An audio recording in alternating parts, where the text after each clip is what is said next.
Salut à toi petit curieux, j'espère que tu vas bien, moi ça va. On se retrouve aujourd'hui pour une nouvelle vidéo dont le sujet me tient particulièrement à cœur. D'ailleurs, je ne sais pas trop comment commencer la vidéo tant il y a de choses à dire. J'espère en tout cas que ce ne sera pas trop brouillon pour toi. Je pense que je vais commencer par le commencement et du coup ça va partir un peu en storytelling, désolé. Donc comme vous le savez, pour ceux qui me suivent déjà sur mes différents réseaux, j'ai déménagé fin d'année dernière et donc j'ai quitté Paris pour venir emménager dans une petite maison en Auvergne. Donc tout de suite en arrivant, j'ai remarqué que dans mon lotissement il y avait pas mal de petits chatons qui traînaient par-ci par-là, mais je pensais qu'ils appartenaient à quelqu'un.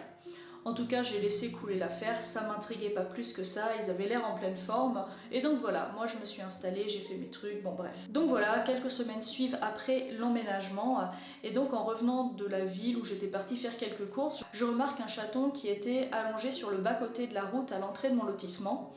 Je m'arrête, je vais voir si tout va bien et donc le chaton clairement ne se relevait pas, il était pas bien du tout. Donc j'ai décidé de le prendre et à ce moment-là, dans la voiture, j'étais vraiment en mode mais t'as piqué le chat de quelqu'un, ça se trouve. Donc d'abord je l'ai ramené chez moi, je lui ai donné un peu à boire, il allait un peu mieux. Et donc j'ai tout de suite appelé le vétérinaire pour pouvoir aller faire un petit check-up et surtout voir s'il avait une puce et s'il appartenait à quelqu'un.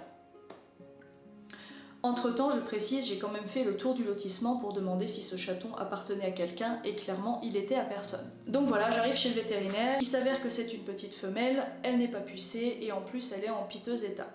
Donc pour vous faire une idée, elle devait faire entre 3 et 4 mois et en réalité on aurait dit un chaton de 2 mois tellement elle était faible et amaigrie. Donc je rentre à la maison, avec mon conjoint on décide de l'adopter, on s'en occupe pendant plusieurs semaines, en plus elle nous a coûté un peu en frais vétérinaires vu qu'elle était vraiment malade. Entre le traitement anti-puce plus les médicaments parce qu'elle avait vraiment beaucoup de diarrhée, c'était quand même un petit billet, mais bon, voilà. C'était totalement normal pour nous, vu qu'on l'a tout de suite adopté, on l'a aimé, tout se passait bien. Et donc au bout de la 3e semaine, je l'ai retrouvée complètement affaiblie sur le canapé, elle était vraiment pas bien, la diarrhée ne s'était pas calmée. Entre temps j'ai appelé plusieurs fois le vétérinaire pour faire un petit point avec lui, mais tout allait bien pour lui, que c'était totalement normal par rapport au traitement et que ça pouvait être plus ou moins long chez les chatons. Donc j'ai laissé couler jusqu'au jour où voilà, je l'ai retrouvée vraiment affaiblie sur le canapé et donc je l'ai amenée en urgence au vétérinaire. En arrivant sur place, elle a remarqué qu'elle avait au moins 2 degrés en dessous de la normale par rapport à la température corporelle et donc tout de suite ils l'ont mis sous perfusion et ils ont préféré la garder. Donc moi je rentre toute triste, mais bon, je sais qu'elle est entre de bonnes mains, ils ont dit que c'était pas vraiment grave, donc que j'allais pouvoir la récupérer prochainement. Donc ça c'était un lundi. Le mercredi, je vais la voir, tout va bien, justement elle se met à ronronner dans sa cage, tout ça, donc le vétérinaire me disait si tout va bien, d'ici demain ou après-demain, vous pouvez la récupérer, donc jeudi ou vendredi. Le jeudi matin arrive et donc là je reçois un appel, je me dis génial, c'est le vétérinaire qui va pouvoir me dire que je peux la récupérer et puis finalement non. Non, la petite s'est endormie, ils ont dû l'opérer d'urgence et elle s'est jamais réveillée. Donc voilà pour la petite histoire, et ça nous est vraiment resté en travers de la gorge à moi et mon conjoint, et donc à partir de ce jour j'ai décidé que ça ne se reproduirait plus tant que j'habite dans ce coin.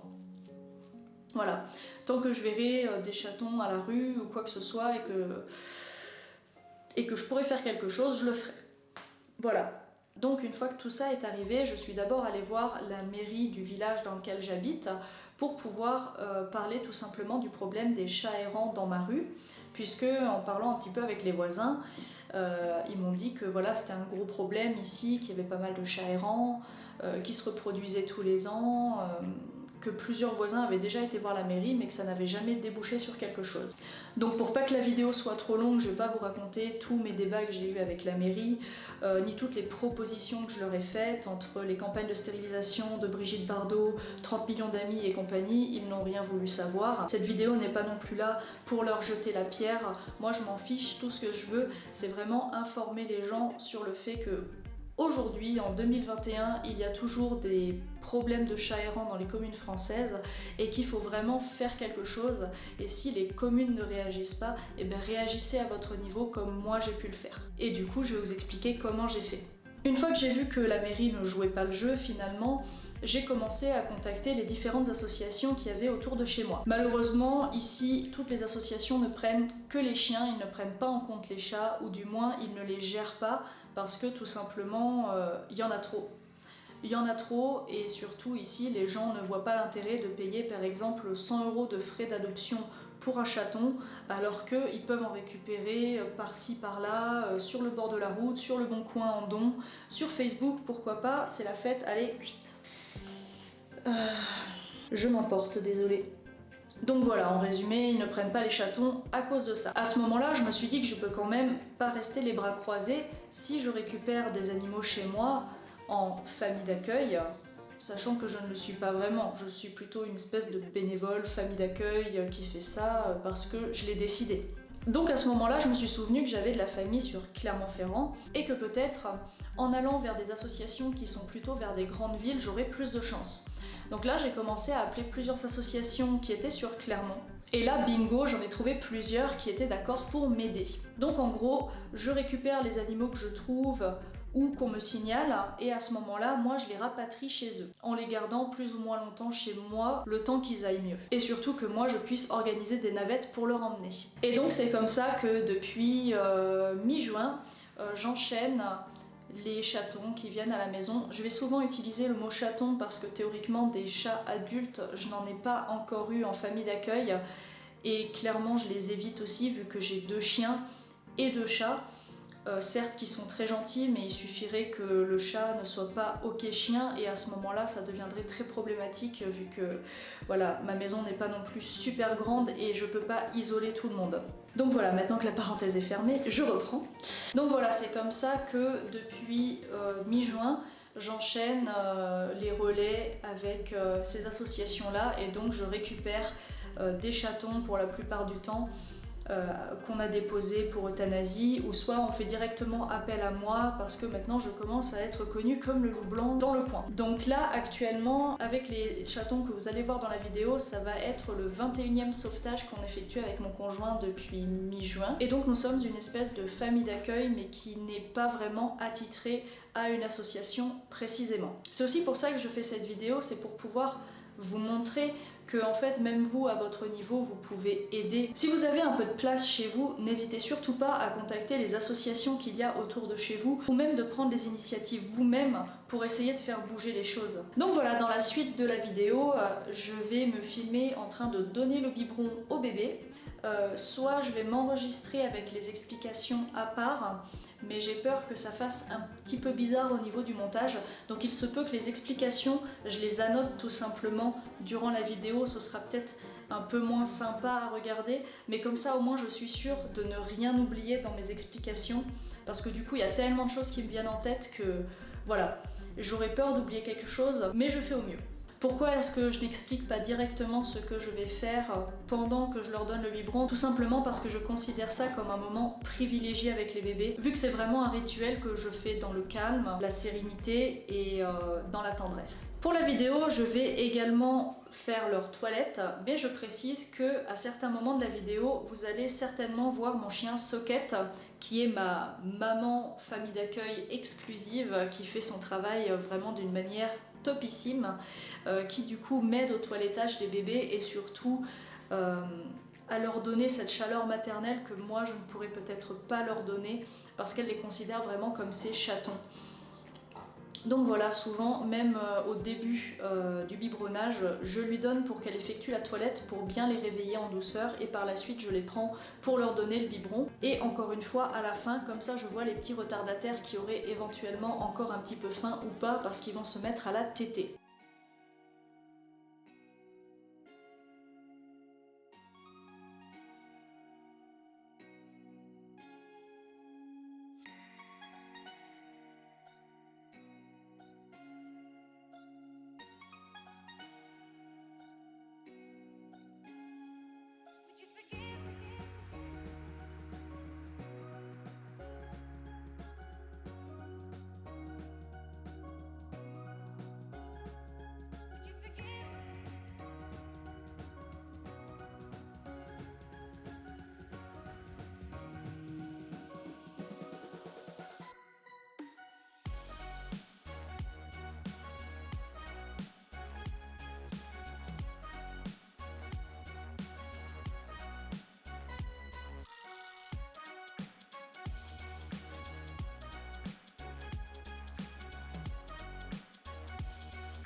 Si vous aussi vous seriez intéressé par faire famille d'accueil, n'hésitez surtout pas à contacter toutes les associations qu'il y a autour de chez vous ou SPA et proposer votre aide, parce que pendant ces périodes de grandes vacances, on est aussi en plein pic de la reproduction des chats et donc il pleut des chatons un petit peu partout en France et ils sont souvent surchargés et en manque de famille d'accueil. Si vous voulez faire famille d'accueil, c'est vraiment très simple.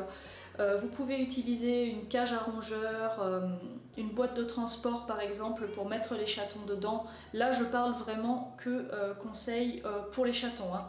Pour ce qui est d'un chat, il faudra plutôt avoir une pièce dans laquelle l'isoler et pour surtout pas qu'il propage des maladies. Pour les chatons c'est un petit peu différent, il faut quand même toujours penser qu'il vous faut une pièce dans laquelle ils peuvent être au calme tout simplement. Mais il vous faudra surtout une cage ou une boîte de transport dans laquelle vous pouvez les mettre à l'intérieur, plusieurs plaids, moi j'en ai environ 5 et je leur change tous les 2 jours à peu près parce qu'ils sont incontinents à cet âge-là, donc pour éviter les odeurs chez vous, il va forcément vous falloir un bon nombre de plaids et il vous faudra aussi soit une bouillotte pour pouvoir les tenir au chaud, mais je trouve quand même le risque de brûlure assez élevé avec les bouillottes, donc ce que j'ai fait c'est que j'ai investi dans un petit tapis chauffant que j'ai acheté sur Amazon. Je vous mettrai le lien dans la description, ça coûte moins de 10 € et vraiment je trouve ça beaucoup plus pratique que de devoir changer une bouillotte toutes les heures. Là c'est automatique, ça fait son taf. C'est tranquille. Je recouvre également la caisse de transport ou la cage d'un plaid, une couverture ou quoi que ce soit pour qu'ils aient l'effet nuit et qu'ils ne me voient plus. Parce que comme vous avez pu le remarquer, ils ont les yeux ouverts. Donc dès que je passe devant la cage ou que quelqu'un fait quelque chose dans la pièce, à ce moment-là, ils se réveillent et ça se met à couiner dans tous les sens. Et surtout, c'est pas bon pour eux vu qu'ils n'ont plus du tout de cycle de sieste normal. Donc voilà pourquoi est-ce que je mets une couverture sur leur cage de transport. Pour ce qui est du lait maternisé, soit il sera fourni par l'association pour laquelle vous allez travailler, soit ce sera pour votre poche. Comme pour mon cas, vu que je dépends pas vraiment d'une association, parfois j'ai des assos qui m'en donnent, qui est déjà entamé, ou qui me font don de lait maternisé, soit c'est moi qui vais en acheter et à ce moment-là, j'essaye de voir avec eux pour qu'ils me fassent une fiche et que ce soit déductible de mes impôts. Mais il y a quand même pas mal de fois où c'est aussi à moi de payer, mais bon, c'est pas très grave. Si je n'étais pas là, malheureusement, personne se soucierait d'eux et je préfère encore payer que de les voir mourir ou laissé à une mort incertaine à l'extérieur. Et en toute honnêteté, je ne suis pas Crésus, hein, je gagne à peine un SMIC par mois, vraiment je roule pas sur l'or, mais j'essaye de faire au mieux pour rendre ce monde meilleur et j'espère que cette vidéo vous motivera peut-être à vous aussi faire la même chose que moi ou du moins vous proposer en tant que famille d'accueil pour les associations et les SPA justement pour les chatons et les chats parce que c'est vraiment un problème qui persiste en France, j'ai l'impression, parce que les gens ne se soucient tout simplement pas du fait que leurs chats doivent être stérilisés. Ça devient vraiment quelque chose qui devrait être automatique, la stérilisation du chat pour endiguer ce problème. Et je ne veux surtout pas ouvrir le débat du prix de la stérilisation et ce genre de choses. Dans mon point de vue, si on s'engage à prendre un animal, chien, chat ou même autre, on est censé pouvoir subvenir à ses besoins et clairement en ce qui concerne le chat, la stérilisation c'est subvenir à ses besoins. Ça fait partie du coût du chat tout autant que la puce électronique et la vaccination. La puce électronique, vaccination et stérilisation, c'est juste le strict minimum de ce que vous devez à votre chat, sans compter les croquettes et tout ça, bon bref. En tout cas, n'hésitez pas aussi à en parler autour de vous et à sensibiliser votre entourage sur la stérilisation féline. Comme je dis toujours, un chat stérilisé, c'est un problème en moins. Personnellement, j'ai 2 mâles et ils sont tous les 2 stérilisés. Au moins, je suis sûre qu'ils vont pas aller engrosser toutes les chattes du quartier qui, elles, ne le sont pas. J'ai également participé à quelques trappes de chats errants qui par la suite ont pu être emmenés dans des associations un petit peu plus loin qui organisaient des campagnes de stérilisation gratuites. Éventuellement, ça peut être une solution aussi pour votre problème de quartier par exemple.